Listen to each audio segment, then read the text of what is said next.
Olá, amigo ligado na programação da TVT e você que nos acompanha pelo Sistema NET em todo o país. Estamos começando mais um programa Brasil Consciência, uma realização do Sindicato Nacional dos Servidores Públicos Federais na área de Ciência e Tecnologia do setor aeroespacial. O ano de 2019 foi muito complicado para a ciência brasileira.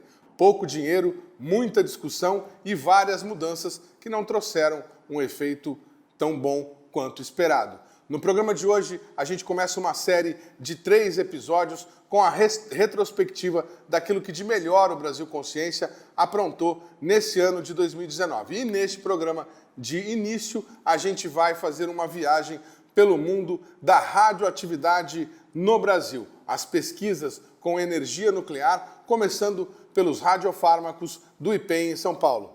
Veja no VT. Legal, gente, estou aqui com o Efraim, dentro do IPEM. O IPEM fica dentro da USP em São Paulo. Efraim, que departamento é esse? O que vocês pesquisam aqui? Aqui é o Centro de Radiofarmácia do IPEM e aqui nós fazemos produções e pesquisa de radiofármacos e a distribuição de radiofármacos para todo o país. Para quem não conhece, o que é um radiofármaco? Radiofármaco é um medicamento como todos os outros, mas ele tem um componente radioativo. Ele é utilizado tanto para diagnóstico e tratamento de algumas doenças. Mas radiação não mata? Não, é usado para benefício da população e, nesse caso, para a saúde. Então mostra pra gente o que vocês fazem aqui. Vamos lá.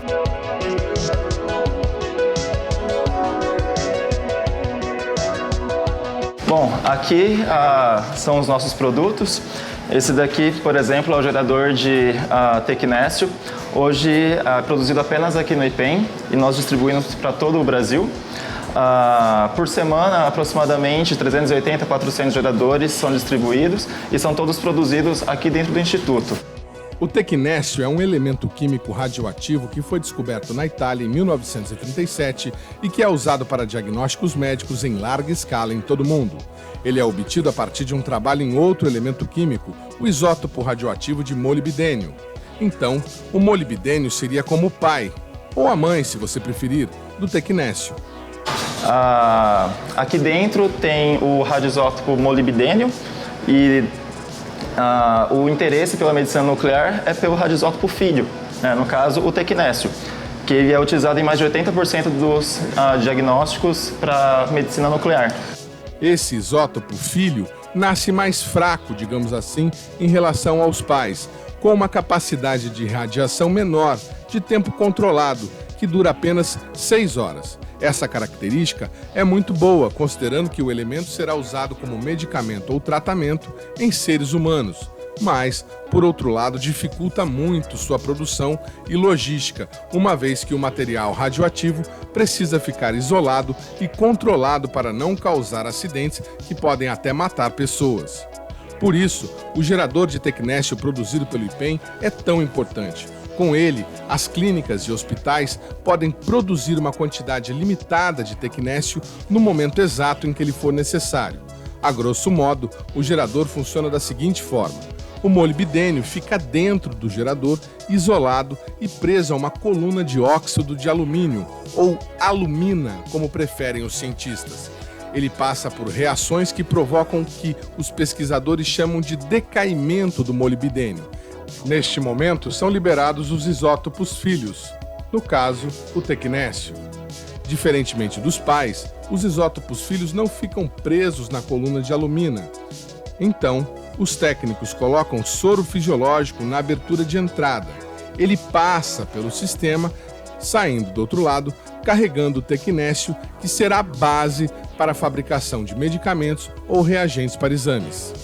A afinidade química que ele tem também permite a ligação a marcação desse elemento radioativo com elementos frios, chamados kits liofilizados, ou também kits frios, simplesmente. Esses daqui são os kits liofilizados, que também são produzidos aqui no IPEM. Hoje nós produzimos 13 deles. O que seria exatamente um kit desse? Um kit liofilizado, ele é marcado com o tecnécio. Ele, sem o tecnécio, que é tido no gerador de tecnécio, não é um radiofármaco sozinho. Certo. O tecnécio sozinho ele é um radiofármaco, que é a parte radioativa. Mas o kit frio, assim por dizer, ele precisa da parte quente, que é o tecnécio, a parte radioativa, para promover um exame de imagem através do exame SPECT. Devido a esse amplo leque de marcação dele, você transforma ele em diversos medicamentos diferentes. E com isso você pode atuar em diversos órgãos diferentes para encontrar exames, por exames de imagem, alguma disfunção do organismo humano, por exemplo. Nós estamos falando de quanto? Qual que é o volume desse material que vocês produzem aí mensalmente e enviam para as redes farmacêuticas? De maneira geral, hoje aqui esse centro ele produz 90% dos radiofármacos distribuídos no Brasil todo. E nós estamos falando só de SUS ou estamos falando de particular também? Tudo, SUS e particular. É interessante dizer que de todos os radiofármacos distribuídos no país, apenas 30% é pago pelo SUS. Se você pensar em número de procedimentos, nós conseguimos, com esses radiofármacos fornecidos pelo IPEM, são realizados aproximadamente 2 milhões de procedimentos por ano em todo o Brasil. 2 milhões de exames de diagnóstico. Ou terapia. Ou terapia. Exato. Nessa nossa visita ao IPEM em São Paulo, nós conhecemos uma iniciativa bastante interessante. Uma pesquisadora portuguesa está trabalhando no desenvolvimento de um novo radiofármaco dentro do IPEM por meio de uma MEI, uma microempreendedora individual. Veja no VT como isso funciona.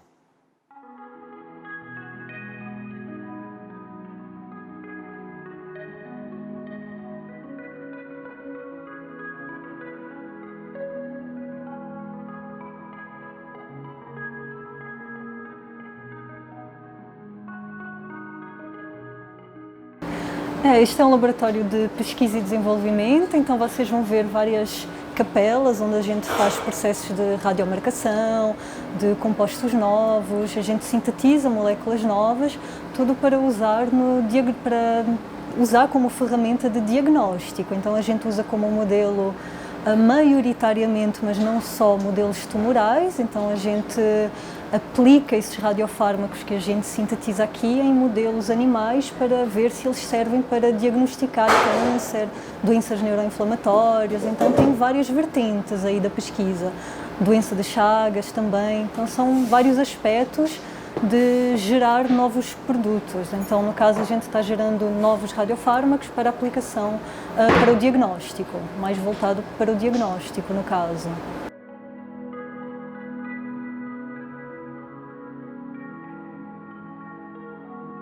A FAPESP, ela lança 4 vezes por ano, se eu não me engano, uma chamada para poderes concorrer a esses projetos de PIP, que são projetos de inovação em pequenas empresas. Então, para a gente poder concorrer a esse tipo de projeto, a gente teve que abrir uma pequena empresa, tá? E aí dentro do escopo, dentro do âmbito dessa pequena empresa, a gente submeteu então projetos para a FAPESP.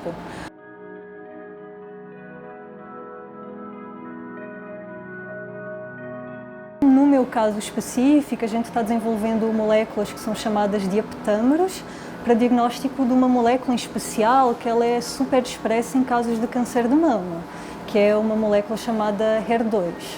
Então, a gente construiu essa molécula, fez a parte de adicionar um componente radioativo nela, não é? A radiomarcação, e aí a gente testou e validou que realmente essa molécula ela é capaz de reconhecer células tumorais que expressam HER2, no caso essa proteína que é super expressa em casos de câncer de mama.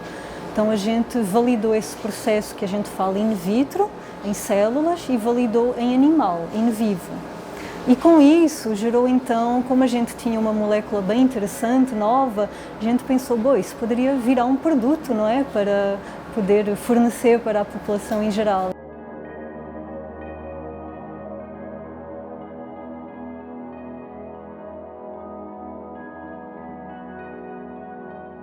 Então a gente submeteu o projeto, que na fase 1, que é a fase de validação da molécula, se aquilo realmente vai ter aplicabilidade, a gente validou essa molécula e agora a gente acabou de termos a fase 2 aprovado, que é um projeto que é por 2 anos em que eles financiam não só a bolsa, como bolsas de treinamento técnico e também dão dinheiro para a gente desenvolver a nossa pesquisa nessa área.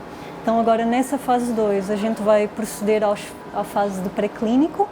Então vamos fazer toda a parte de validação pré-clínica, toxicidade, continuar os processos todos de validação pré-clínica, transformar esse radiofármaco num kit que seja facilmente utilizado, não é, pelo médico, para o paciente. E é essa fase que a gente está agora, nesse projeto em específico.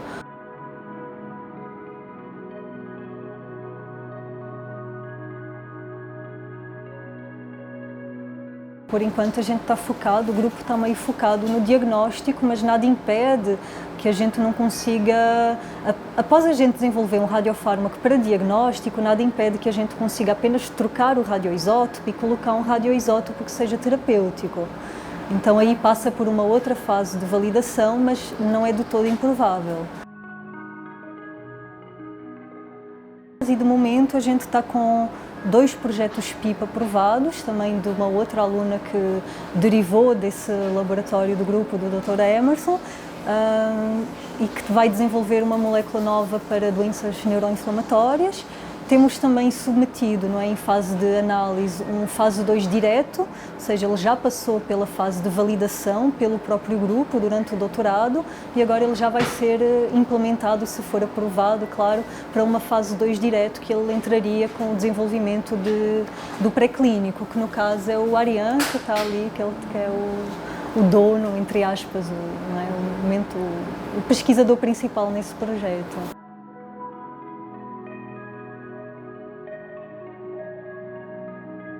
E a gente está desenvolvendo isso em parceria com o IPEM. Então o IPEM está cedendo o laboratório, está cedendo toda a estrutura, está dando também o seu aporte, acaba por ser um aporte financeiro e estrutural que ele está dando, não é? E junto com a FAPESP, que também está dando o aporte financeiro de pagamento de bolsas e pagamento de material de consumo, material permanente. Então a gente, juntando esse aporte financeiro, a gente tem a mão de obra para explorar e desenvolver esses novos radiofármacos.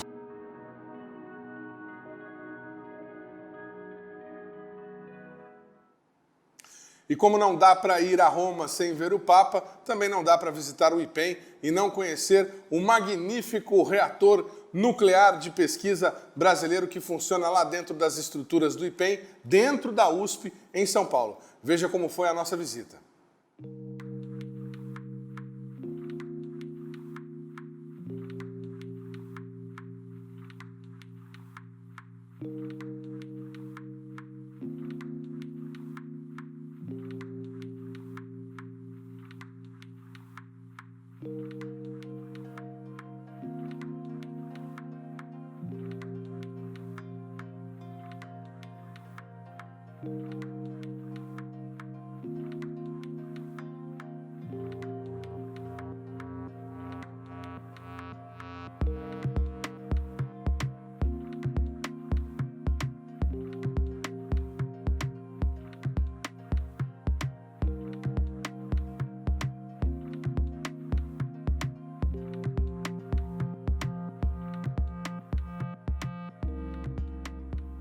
Isso daqui é a sala de controle do reator, né? Esses são os 2 operadores que estão no controle do reator. Essa é a mesa de controle e é por essa mesa de controle que eu controlo o reator, tá? Aquela luz é a luz do efeito Cherenkov.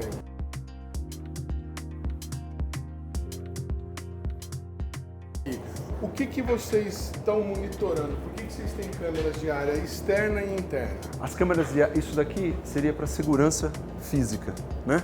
Então você tem um controle de quem está entrando ou saindo dentro do prédio do reator. Na realidade, isso não é imperativo para operar o reator. Tá. Imperativo para operar o reator é a mesa de controle do reator. Certo. Tá? Isso seria o cerne, o núcleo, a parte mais importante de um reator, seja ele de pesquisa, seja ele de potência. Exatamente. O que você está vendo aqui são 4 botões. Esses 4 botões, né, na realidade 8, um que sobe e outro que desce. Eu tenho 4 barras, 3 de segurança e uma de controle que eu insiro dentro do núcleo do reator. À medida que eu vou tirando essas barras, a produção de nêutrons vai crescendo. À medida que eu vou inserindo barras de controle, a gente chama, porque elas são feitas de um material absorvedor de nêutron. Tá? Porque o que acontece no núcleo? O núcleo tem 25 elementos combustíveis, no caso o nosso núcleo, cada núcleo tem a sua particularidade, e dentro de um núcleo de um reator você tem a reação nuclear em cadeia, né? Reação de fissão em cadeia. Qual que é a lógica da reação de fissão? O nêutron bate no núcleo de urânio 235, ele se fissiona, quebra em dois pedaços, daí saem dois nêutrons, esses dois nêutrons por sua vez vão bater em outros dois núcleos que vão emitir 4 nêutrons, então eu tenho a reação em cadeia. 1, 2, 4, 8, 16, exponencialmente. E essas barras servem para quê? Para controlar essa quantidade de nêutrons. Como elas são absorvedoras de nêutrons, à medida que eu insiro, eu diminuo a população de nêutrons. À medida que eu levanto essas duas barras, eu aumento a população de nêutrons. A lógica do reator funciona da seguinte maneira, né? A gente diz que o reator ele está crítico a 4,5 megawatts. 4,5 megawatts é a quantidade de calor que o núcleo libera. O fato dele estar crítico é que a população de nêutrons não varia durante o tempo, né? Então eu tenho sempre a mesma população de nêutron constante, e essa reação de fissão ela emite um calor. O calor que o nosso reator é licenciado para liberar é 5 megawatts. A gente libera um pouquinho menos, 4,5, para operar dentro da segurança. Isso é um detetor Geiger, ele está medindo a contaminação. A ideia do detetor Geiger é o seguinte, ele tem que apitar, porque se ele não apitar, ele não está medindo radiação nenhuma, como a radiação é estatística, alguma coisa... E a gente tem uma radiação natural. Exatamente. Ele é extremamente sensível, por isso que ele apita.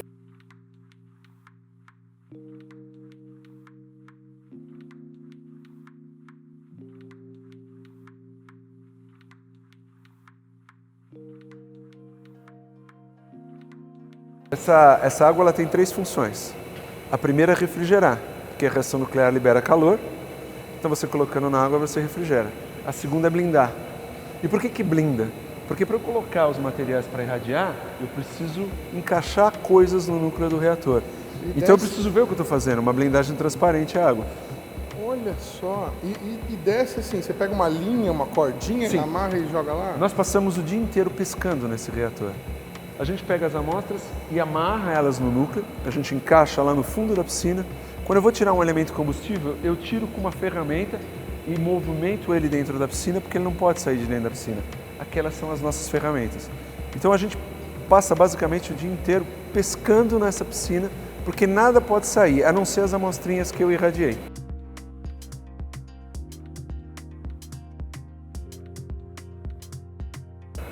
Aí eles vão ficar guardados aí dentro da ordem de bilhões de anos. Esse é o problema da energia nuclear. Um elemento combustível não pode sair do núcleo da piscina. Nunca. Nunca. Quer dizer, nunca não. Daqui a 10 bilhões de anos vai poder sair. Vamos falar um pouco da história desse reator. Você falou que ele é de 1957. Exatamente. Por que esse reator foi construído? Você tem essa informação? Esse reator ele foi construído em 1957 no projeto dos Átomos pela Paz, que o presidente Eisenhower dos Estados Unidos começou a disseminar a área nuclear pelo mundo. Mas a área nuclear de pesquisa, né? Esse aqui é um reator nuclear de pesquisa. Ele serve para produção de pesquisa e produção de radioisótopos, basicamente. Como é que funciona isso? O que está acontecendo ali? Por que tem aquela luz azul? Então, ali no fundo da piscina, eu tenho o núcleo do reator. O núcleo do reator é uma quantidade de urânio X, que a partir de um nêutron, esse nêutron se choca com o núcleo do urânio, esse núcleo se fissiona, ou seja, ele quebra em dois pedaços e de lá saem dois nêutrons. Esses dois nêutrons, por sua vez, vão bater em outros dois núcleos que vão gerar mais 4 nêutrons. Então, de um nêutron eu tenho 1, 2, 4, 8, 16, eu crio uma reação em cadeia. Aí o que acontece? Esses nêutrons, eles atravessam o meio material, esses nêutrons e outras radiações. Quando eles atravessam esse meio material, os átomos ficam excitados. E nesse processo de excitação, para se desexcitar, os elétrons voltam às camadas originais, ele emite essa luz característica que é a luz do efeito Cherenkov, né? Pavel Cherenkov ganhou o prêmio Nobel, se eu não me engano, em 1958, descobrindo uma fonte dessa luz azul. Ou seja, uma luz azul com essas características você só vai ver num reator nuclear de pesquisa. E que tipo de pesquisa é feita hoje aqui dentro desse reator? Só a USP usa? Temos outros institutos? Não. Esse reator ele é utilizado para a produção de radioisótopos e ele é utilizado para pesquisa em física nuclear e em química nuclear. A ideia é o seguinte, se você quiser trazer alguma coisa para irradiar, o que seria irradiar? Trazer alguma coisa para colocar na frente do núcleo e os nêutrons atravessar por ele e ele transmutar, você vai precisar chegar aqui, conversar com a gente vai estabelecer um procedimento. Se a sua amostra não coloca nenhum risco para o reator, a gente vai receber a sua amostra e irradiar para você e devolver. Qualquer instituto, qualquer área de pesquisa pode usar, desde que não coloque em risco o reator. Isso tem algum custo do pesquisador? Não. Não? Não tem nenhum custo do pesquisador. Tem o custo, talvez, dele trazer a amostra, ele próprio, mas o IPEM não cobra nada dele. E o reator funciona hoje com um corpo técnico de quantas pessoas? Vocês são quantos cuidando disso? Nós somos os operadores do reator, né? Os operadores do reator são, de fato, os caras que operam a máquina, né? Nós temos mais ou menos em torno de 25 pessoas. Né? 24 horas? Não. O reator ele liga de segunda a quinta, às 7 horas da manhã e vai desligar mais ou menos às 4 horas da tarde. Então a gente liga de manhã e desliga à tarde todo dia. Né? De segunda a quinta e sexta a gente tira para manutenção. Você tem quantos anos aqui trabalhando no reator? Eu tenho no IPEM, eu tenho 35 anos de IPEM. Aqui no reator eu tenho 20 anos. Nesse período de 20 anos, teve algum acidente, alguma ocorrência, alguém se machucou, passou mal? Não. No reator nunca teve um acidente. E quem quiser vir conhecer o reator, um estudante, um interessado? Sim. Normalmente as visitas funcionam de terças e quartas-feiras, entre 10 ou 2 horas da tarde também pode ser. A única restrição para você visitar o reator, você tem que ser maior de 18 anos.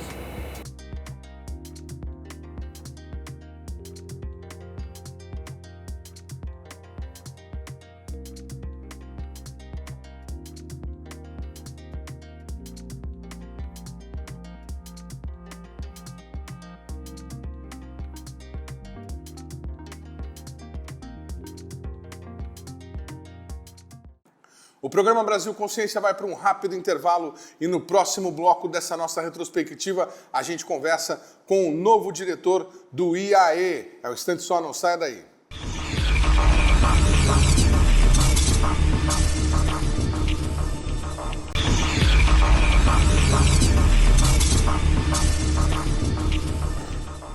Segundo bloco, o programa Brasil Consciência de volta, fazendo hoje o primeiro da série de 3 episódios de retrospectiva de 2019 que nós preparamos para vocês. Neste bloco, nós vamos mostrar um pouco daquilo que nós fizemos com a aeronáutica dentro do DCTA em São José dos Campos, mais especificamente no IAE, o Instituto de Aeronáutica e Espaço, para quem não sabe, o responsável pela produção dos foguetes brasileiros. O Instituto teve novo diretor nomeado em 2019 e nós fomos lá conversar com ele. Veja no VT.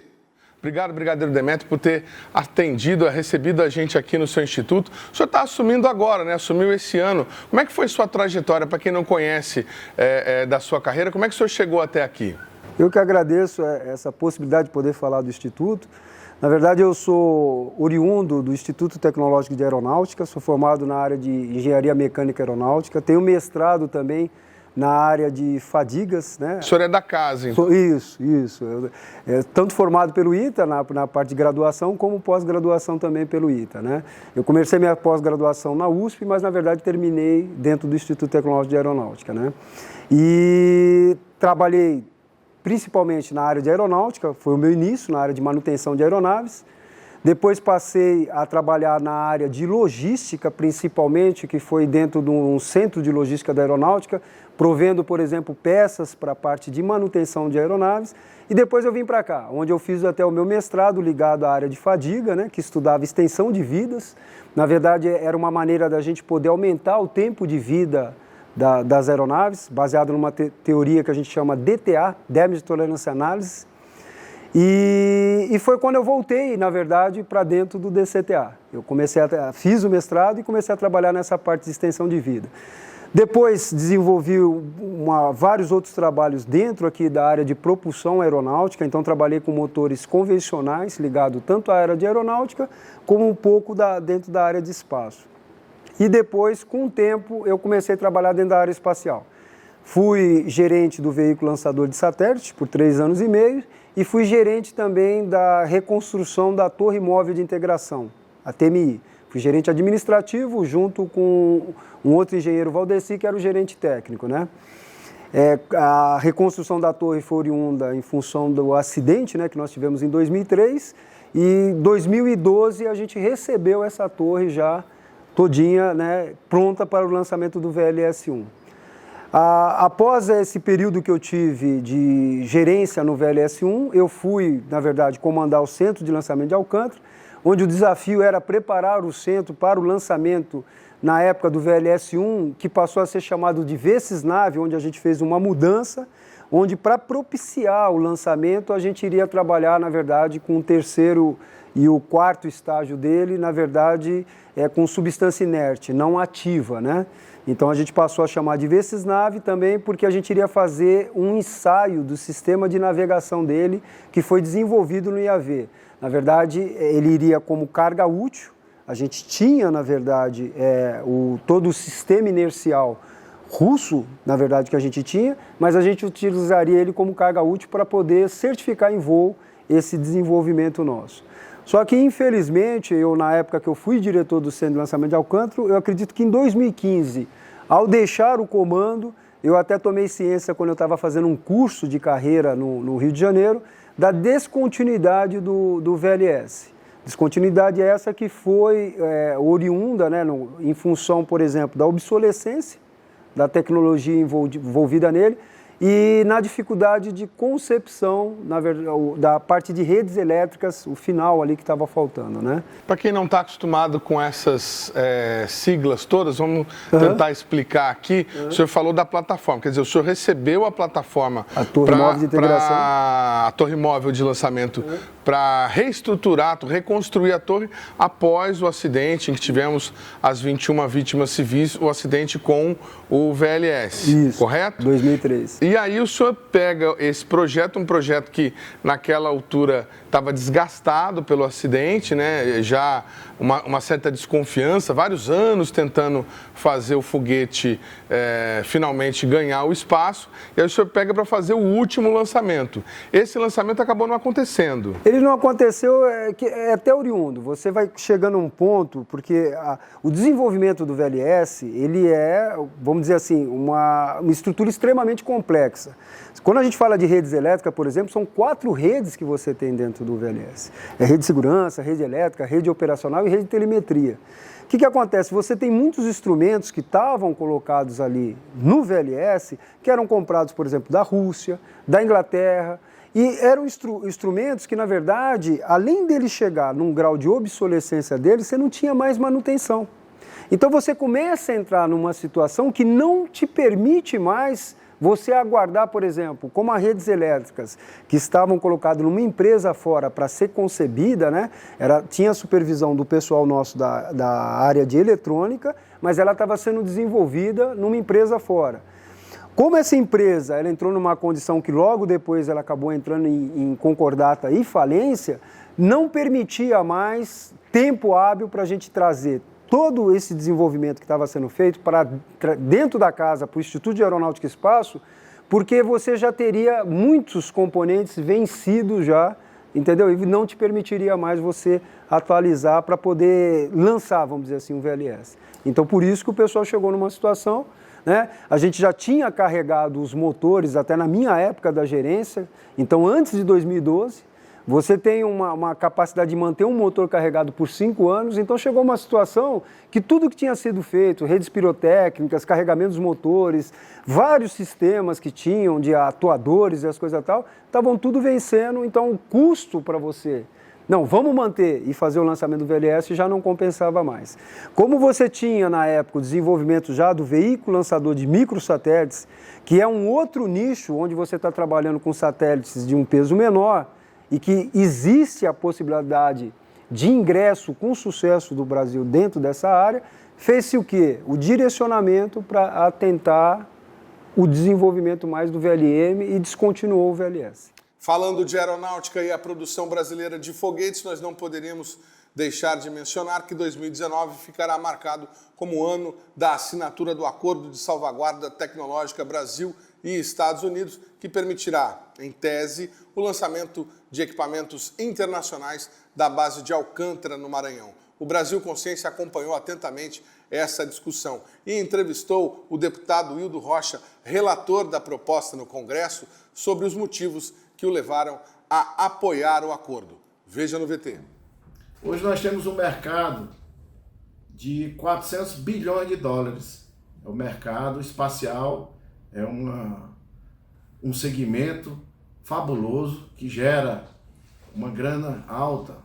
São bilhões de dólares que são investidos no lançamento de foguetes. Se nós pegássemos, por mais incompetente que fôssemos, apenas 1% desse recurso que é utilizado no lançamento de foguetes, nós teríamos com certeza 4 bilhões de dólares hoje. Se nós já tivéssemos um acordo aprovado anualmente, nós iríamos faturar 4 bilhões de dólares hoje, nos valores de hoje. O mercado é de 400 bilhões de dólares se nós pegássemos apenas 1% do mercado. Até 2040, a previsão de especialistas da área é de que esse mercado chegará a mais de 1 trilhão de dólares. Então, em 2040, pegando 1% só do mercado, que acredita até que vamos conseguir mais, porque tem apenas 11 países no mundo inteiro que tem base de lançamento de foguete. Então, se a gente pegar 1%, se o Brasil pegar 1%, por mais incompetente que seja, vai ter 10 bilhões de dólares por ano de arrecadação só com lançamento de foguetes.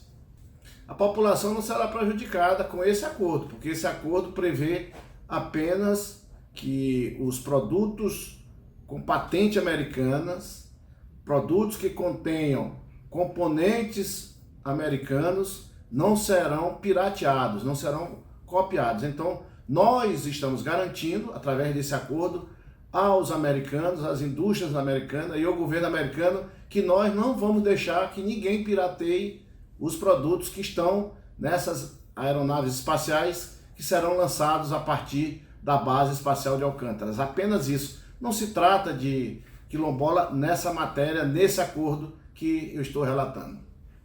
De forma nenhuma, até porque essas áreas restritas, quem vai dizer quais serão elas é o governo brasileiro, através da administração lá da base de Alcântara. E é necessário que tenha mesmo área restrita. É assim como tem num autódromo, onde o autódromo aluga um box para uma empresa de automobilismo, a empresa está lá no box e aquilo é uma área restrita, apenas para a empresa que é dona daquele carro de corrida, de Fórmula 1, qualquer que seja o tipo de corrida, porque aí ele não vai deixar que entre alguém para copiar ou piratear o motor ou qualquer componente do carro, ou até mesmo fazer alguma sabotagem no veículo. É isso, é apenas isso, não tem nada de ferir nem de longe a soberania brasileira. Durante as discussões do Acordo de Salvaguarda Tecnológico, diversas pessoas, inclusive o deputado Márcio Gerri, que falou há pouco, defenderam uma proteção aos povos quilombola que residem até hoje lá na região de Alcântara. Muito foi discutido, mas pouco efetivamente foi feito. Veja no próximo VT por que é que eles merecem o direito àquela terra e por que nós deveríamos preservar o direito deles. Acompanhe. Essas territorialidades específicas, que é o termo que nós utilizamos para designar essas modalidades de ocupação da terra, caracterizadas pelo uso comum dos recursos. As famílias não dividem, os rios não são cercados, as reservas de mata não são cercadas, as áreas de extrativismo também não são cercadas. Então, quer dizer, você tem um rodízio no uso, você tem formas de uso comum que são implementadas com uma interligação muito grande entre esses povoados que ultrapassam a 2 centenas de povoados. Então, é um número muitíssimo expressivo de pequenas unidades residenciais designadas como povoados. Então, né, essa extensão ela ultrapassa 200 mil hectares. E nesses lugares se estabelecem o que são hoje as comunidades remanescentes de quilombo. Então, a definição de quilombo aqui não é exatamente que se fosse, não equivale a negros fugidos, não equivale a escravos que evadiram das grandes propriedades, muito pelo contrário. Quem vai embora são os grandes senhores. Os grandes senhores vão embora, mas deixam com os escravos os seus nomes. Os escravos hoje têm o nome dos antigos senhores, dos antigos aristocratas, controlam as terras do que eram doadas pela Casa Real para essas famílias. Tudo aquilo que estava na mão dessa camada aristocrática, dessa aristocracia agrária, tudo isso hoje está colocado, né, hoje e desde 200 ou 300 anos para cá, está colocado nas mãos das famílias dos ex-escravos. Está registrado na Fundação Cultural Palmares 156 unidades sociais chamadas povoados, como comunidades remanescentes de quilômetros de Alcântara, hoje. O número de pessoas que ultrapassa 12 mil. Hoje, a área correspondente ao Centro de Lançamento de Alcântara, o CLA, seria uma área de aproximadamente 8.700 hectares, efetivamente ocupada. Essa área, antes dessa área, havia 32 comunidades, que foram retiradas à força em 1986, compulsoriamente, e foram transferidas para 7 agrovilas, para você ter ideia, que eram prometidas como um paraíso de modernidade e que hoje se verificaram como um locus de fracasso absoluto, porque as famílias não têm alternativas. O problema é não expandir mais a área da base, porque não há como retirar mais famílias. O movimento dos atingidos pela base, o chamado MAB, o Sindicato dos Trabalhadores Rurais de Alcântara, né?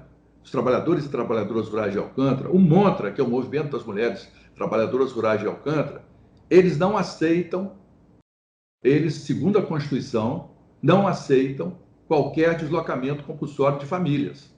E se poderia resolver isso muito facilmente, que os governos recusaram a resolver, por que os governos não titularam essas áreas? A partir do momento que elas foram certificadas pela Fundação Palmares? Ou a partir do momento que foi feito o RTID pelo INCRA? Não, quer manter um estado de ambiguidade o tempo todo. Uma ambiguidade que aparentemente só favorece o poder. Só que nesse caso, esse conflito já tem 39 anos. Se eu ter ideia, a primeira desapropriação é de 1980, que incidiu sobre 52 mil hectares. Posteriormente, no governo Collor, foi ampliado com mais 10 mil hectares, passou a 62 mil hectares, que é a área pretendida pela base.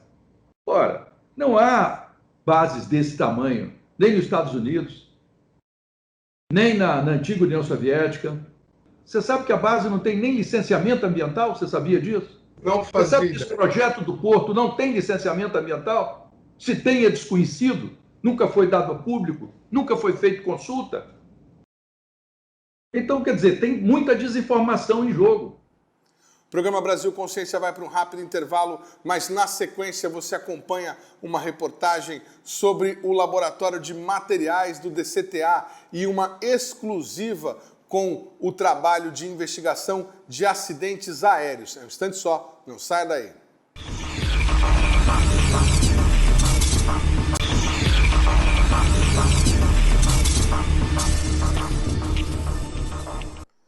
Terceiro bloco, o programa Brasil Consciência de volta, fazendo hoje o primeiro episódio da nossa série de 3 capítulos com a retrospectiva de melhor daquilo que nós produzimos em 2019. Como eu prometi no bloco anterior, nós vamos conhecer agora o Laboratório de Materiais do DCTA. Veja neste VT do que nós estamos falando. Acompanhe. A divisão de materiais ela trabalha com a pesquisa e desenvolvimento de novos materiais e melhoria de materiais já existentes para aplicação aeroespacial, tanto para aplicação na defesa, quanto no espaço, quanto na aeronáutica.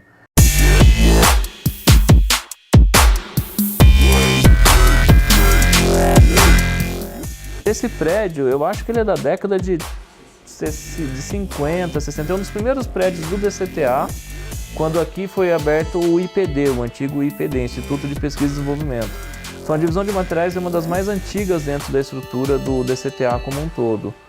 Na divisão são desenvolvidos trabalhos de pesquisa de materiais e também aplicação, como por exemplo a divisão que faz a análise de falhas, que é aquela parte da investigação de acidente aeronáutico, onde as pessoas trabalham investigando e auxiliando na investigação de acidentes e incidentes aeronáuticos no país. Mas isso aqui é um caso, assim, quando esse material chegou a aeronave inteira. Nós pegamos e fotografamos tudo. Porque antes de a gente tomar qualquer atitude, muitas delas podem ser destrutivas. Nossos laboratórios, a gente tem uma estrutura muito boa, tá? Principalmente por causa do esforço dos nossos pesquisadores. Todos eles participam ou participaram de projetos junto a FUNCAT, FINEP, FAPESP, e junto a essas organizações eles conseguem levantar fundos para melhorar os equipamentos que a gente já tem nos laboratórios. A gente também recebe apoio do CENIPA para alguns equipamentos e do IAE como um todo, porque nós fazemos parte do IAE. Nós temos 6 laboratórios na parte de ensaios e temos mais alguns laboratórios na parte de processamento de materiais. Os laboratórios de ensaios são os que fazem análises que são feitas nos materiais desenvolvidos para classificar os materiais e para qualificá-los dependendo do tipo de utilização. Então nós temos ensaios de laboratório de caracterização de material via química, né, que é o do Dr. Sérgio. Então o teor de carbono neste pó influencia a peça, a resistência mecânica da peça que vai ser produzida por impressão 3D a partir deste pó. Nós temos o de fisicoquímica, que é o do Dr. Emerson. Nós vamos encontrar a sala de síntese, né, de processamento de materiais, onde nós temos alguns reatores para a produção de grafeno e polímero condutor. Nós temos o de ensaios mecânicos, onde tem o encarregado o Fábio. Nós temos o de difração e fluorescência de raio-x, que é a encarregada é a Maria. Nós temos o de microscopia eletrônica, tanto ótica quanto microscopia eletrônica, microscopia eletrônica e microscopia ótica. Esse microscópio, diferente do microscópio óptico, né, é utilizado principalmente quando você precisa de grandes aumentos. Tá? Um microscópio óptico, ele normalmente chega ali a 1000 vezes de aumento, né? O microscópio eletrônico, teoricamente, você consegue chegar a 300.000 vezes. E na parte de processamento de materiais, nós temos o laboratório de processamento de pós e de sinterização, que são mais utilizados para cerâmicas. Para aquele que vocês viram do vidro, com o Dr. Frank fazendo a parte da fusão do vidro, analisando o vidro. É um dos laboratórios de processamento que a gente trabalha utilizando o recurso do IAE para desenvolver novos materiais com aplicação dentro da defesa, dentro do espaço e dentro da aeronáutica. Nós trabalhamos nas 3 áreas de modo comum, matricial, não é? Nós temos laboratórios aqui que são muito antigos, por exemplo, o laboratório de fusão e refino, que fica no GPM, que a gente chama, que é o Grupo de Processamento Metalúrgico, e nela começou, por exemplo, nesse laboratório, a história do titânio no Brasil, onde foi desenvolvido toda a parte de refino até a produção do titânio metal para ser aplicado em ligas metálicas na aviação, por exemplo. Somos provavelmente o laboratório mais importante no trato com a metalurgia do titânio. Nós temos laboratórios na parte de vidro, na parte de blindagem balística para a segurança dos pilotos e também de aplicação civil na parte da segurança dos passageiros em aeronaves. Essa que é a blindagem balística. Isso foi instalado em algum avião nacional já? No Tucano, no Super Tucano, e pro Exército fizeram a blindagem cerâmica, né? E a blindagem do vidro. Do jato, né? Então a gente tem uma gama muito diversa, muito diversificada. Nós fazemos tanto peça para os foguetes, a parte de carbono-carbono, quanto válvula cardíaca para a pessoa que tinha problema no coração. Tudo desenvolvido a partir dos laboratórios aqui. O sensor mesmo é só essa quadradinha aqui. Aí seria o que? Entendeu? É um silício, é um substrato de silício. E aqui você tem depositado pelo de chumbo, dependendo do sensor pode ser de cádmio, entendeu? Nós temos muitas patentes na divisão, nós temos 2 patentes para sair agora, por exemplo, do Dr. Cairo, que foi o antigo chefe da divisão, e nós temos patentes na área de polímeros, na área de cerâmicas, na área de metais, então nós temos muitas patentes que comprovam o valor daquilo que a gente faz. E patentes de produtos prontos, não só daquela questão do material sem uso, mas blindagem balística, por exemplo, foi patenteado e foi certificado para uso aeroespacial aeronáutico, junto ao IFI, que é a entidade homologadora para esse tipo de fim, de um produto pronto. Então nós poderíamos produzir um produto pronto. E pode-se medir assim, o quanto que a divisão produz pela quantidade de trabalhos e artigos científicos que são publicados ou apresentados em congressos. Então a gente tem muito trabalho apresentado em congresso, muitos textos enviados para revistas, publicações. Nossos servidores são editores de algumas das revistas. A gente participa da sociedade acadêmica muito intensamente.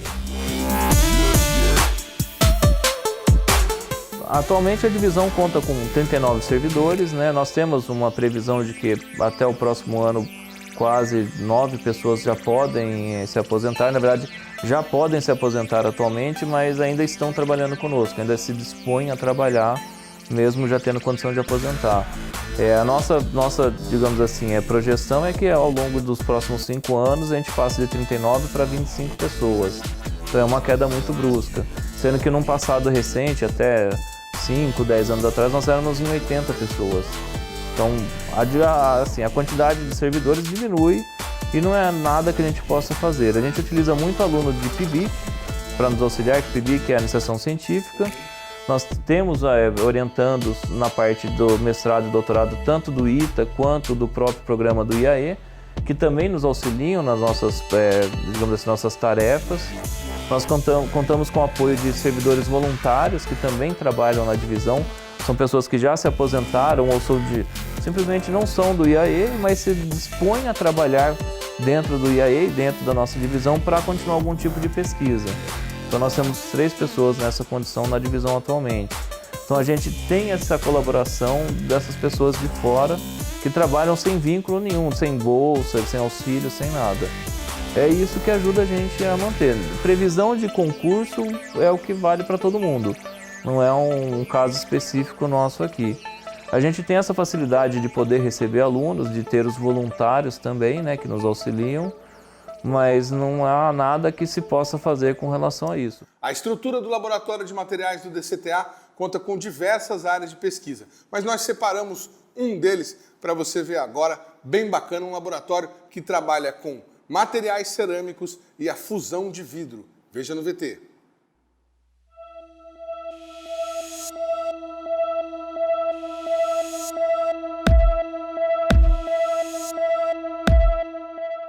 Nosso laboratório é o laboratório de síntese de vidros e vitrocerâmicas, que dá um apoio na síntese de materiais de interesse da área aeroespacial.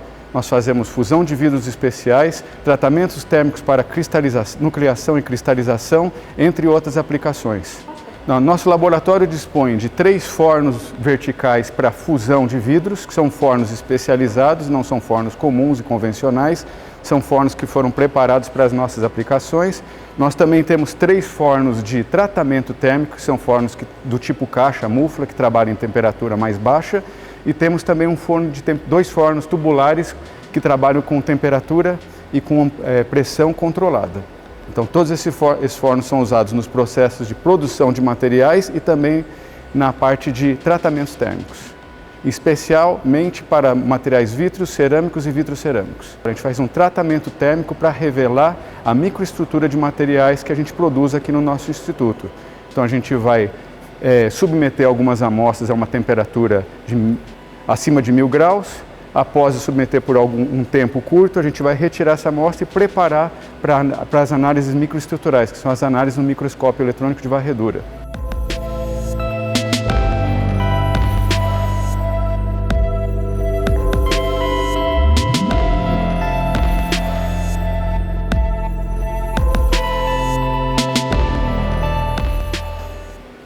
Ele vai ter que voltar a 1400 graus. Vai ficar 20 minutos em 1400 graus, depois a gente vai baixar e retirar a amostra. E aí o que eu expliquei para vocês é o que eu vou obter.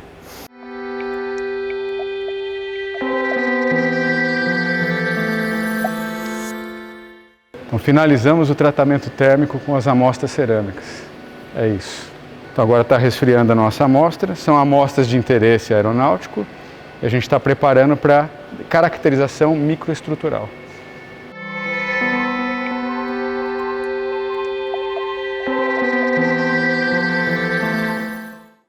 Conforme a gente prometeu no final do segundo bloco, nós vamos mostrar para vocês agora um laboratório que fica praticamente escondido dentro do DCTA. Eu estou falando do laboratório que faz a investigação de acidentes aéreos sob a ótica dos materiais.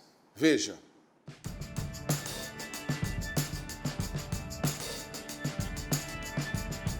O CENIPA ou CERIPAS, que são os órgãos responsáveis pela investigação dos acidentes no Brasil, eles nos solicitam a participar da comissão de investigação. Essa comissão de investigação normalmente é um fator material que somos nós, E aí tem um fator humano, um fator operacional, e dentro desses fatores são feitas as investigações em cada setor. Quando há dúvidas se o fator material ele teve influência no acidente, então as peças são trazidas para cá. Então, provavelmente, qualquer acidente aeronáutico que envolva uma parte da aeronave com defeito ou algum tipo de mau funcionamento vai ser enviado para nós para a gente participar da investigação. Fala assim, o fator material não foi principal aí, mas faz, porque no futuro poderão perguntar. Então, mesmo assim, nós estamos fazendo. Então, é difícil ter um acidente que tem algum tipo de repercussão que ele não passe aqui. É muito difícil. Desses acidentes famosos, o único que não veio para cá foi o da Gol, o 1907, porque ele foi um acidente totalmente operacional. Mas o da TAM que atravessou a pista, o do Teori Zavascki, o do Boechat mais recentemente, o do cantor que faleceu lá, da Jennifer, esqueci o nome dele, Gabriel, não é? Gabriel Diniz, pois é. Então, esse cantor Gabriel Diniz, né, a aeronave dele caiu agora em abril, né? Aí as peças vieram para cá, veio bastante coisa para cá, né? Também deu repercussão também, especialmente no Nordeste, né? Que ele era mais conhecido no Nordeste, né? Aquele do Bradesco, todos esses acidentes do Alckmin, do filho do Alckmin, todos esses acidentes que têm relação com a aeronave, uma falha da aeronave, uma possível falha da aeronave, são investigações mandadas para cá. O do filho do Alckmin também, né? Um que deu bastante trabalho aqui pra gente, né? Tá dando até hoje, é bem da verdade, né?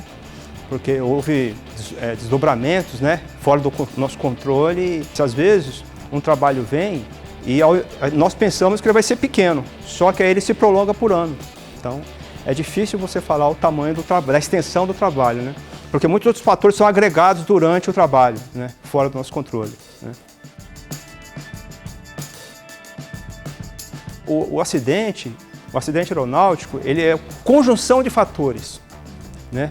E via de regra, o fator material está embutido. Por exemplo, quando você fala operacional, às vezes o operacional, né, o modo de operação estava errado e provocou desgaste do material.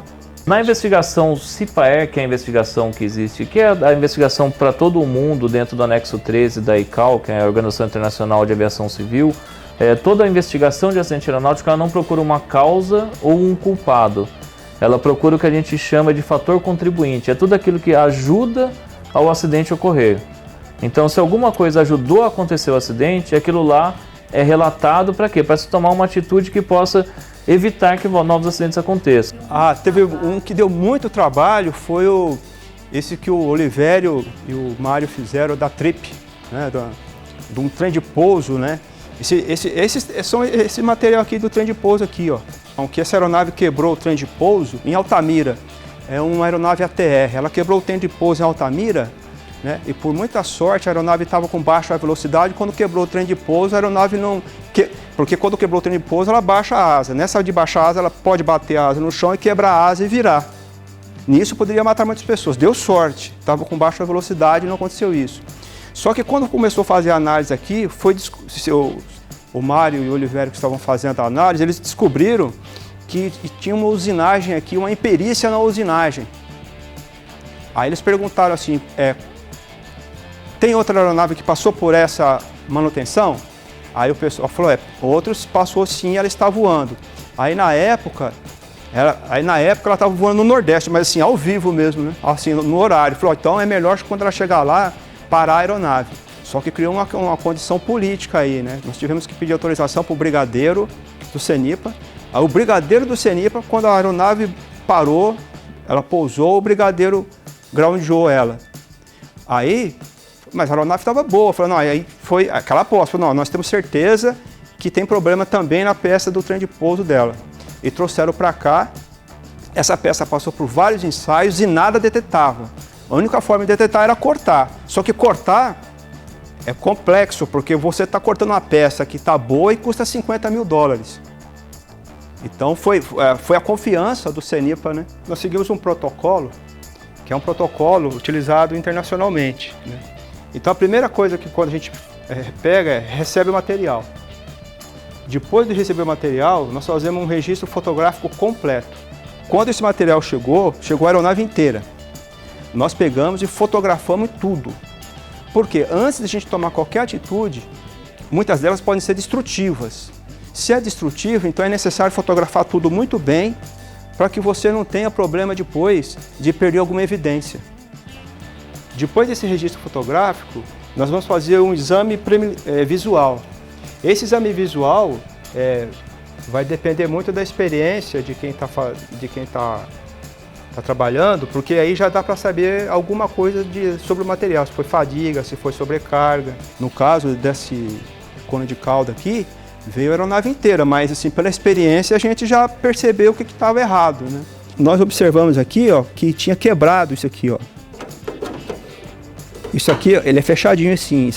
Isso aqui chama-se... Ele movimenta essa parte aqui, compensador. É compensador do leme. Isso aqui é o leme. Isso aqui é o compensador do leme. Esse equipamento aqui faz com que você faça mais ou menos força no pé, porque isso aqui é o pedal da aeronave. Então o que acontece? Quebrou aqui, ó. Quando quebrou aqui, esse aqui começou a vibrar. Aí vibrou aqui, ó, aí arrancou a cauda. Então, chegou a aeronave inteira, mas a partir disso aqui nós descobrimos que foi aqui, ó, porque a gente viu tudo marcado aqui, ó.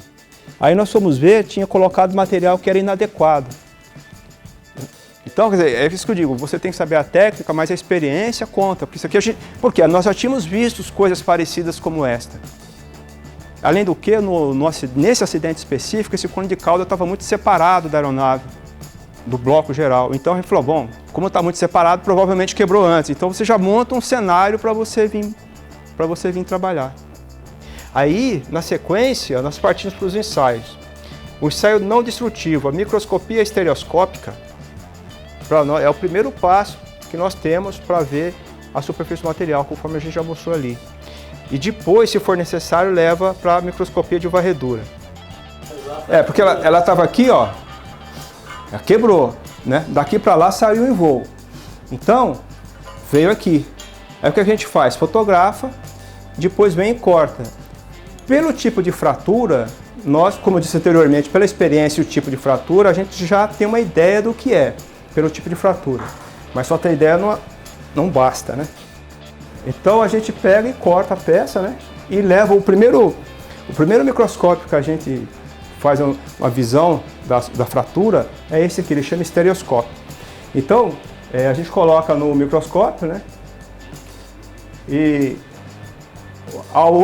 no olho nu você não vê muitas nuances, mas aqui olhando no microscópio, para nós aqui, a gente observa essas linhas assim, ó. Essas linhas já nos dão ideia de que ocorreu fadiga no material. Esses ensaios destrutivos, a metalografia, ele é importante para caracterizar se houve corrosão, por exemplo, algum vazio de fundição, por exemplo. A partir disso, será que foi corrosão? Nós levamos aqui dentro, tem uma metalografia, que a gente vê a estrutura do material, certo? Depois disso, nós podemos levar ainda a microscopia eletrônica de varredura, que aí você vê com mais profundidade ainda. Então, esse caminho é um caminho que é seguido internacionalmente e nós adotamos, evidentemente. Por quê? Porque se você faz fora desse sistema, alguém fala, mas você não fez tal passo, você não fez. Então nós temos que seguir um protocolo. A análise química é importante se nós temos dúvidas com relação ao material e se nos foi perguntado em relação a isso. Os ensaios mecânicos, você consegue ver se tem a dureza do material. Nós temos equipamentos para medir dureza. No final, a gente faz uma análise de resultados e nós entregamos um relatório final. Nessa análise de resultados aqui, nós fazemos uma síntese de tudo e nessa síntese a gente coloca o que foi encontrado, né? Mas no laudo contém as outras partes anteriores. Então isso aqui é uma síntese geral. E em cima disso é que são feitas as melhorias nas aeronaves. É como se fosse um recal, a gente descobre onde está o problema na peça e a fabricante faz um recal dos aviões, daquelas peças, para poder depois melhorar aquele sistema. Então funciona bem em cima disso daí. Não é? Mas nunca a gente aponta causa ou culpado, né? Não faz parte da nossa filosofia.